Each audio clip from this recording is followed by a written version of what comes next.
this kind of lockdown has not been done anywhere else in the world. Not even China has done it like that.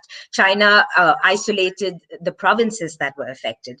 What Narendra Modi was talking about in that clip that you played was like the entire nation is going into lockdown. So there are a couple of things here. One is the lack of planning. There was no supply chains, no emergency measures put in place, no measures for any sort of public transportation. People have lives, they've got to manage all their lives. Then you're talking about the peculiarities of countries like India, and which we're going to see in Africa as well, where you have more than 90% of the population employed in the informal sector. Where do they go? How do they where do they go in a lockdown? And you have so many homeless people.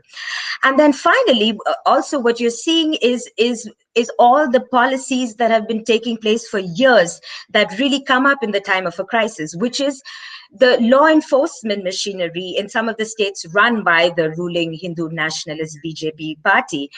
The police are really shock forces. They're sort of shock troops.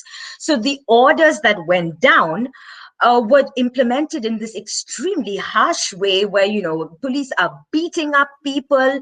It was a sort of a vigilante display on the streets.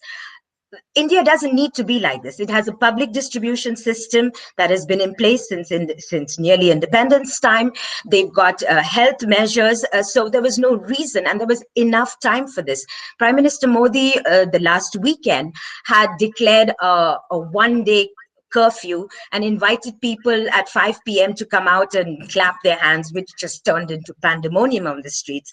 And there was no isolation at all. So there was time for all these things, but there was no emergency planning put into place.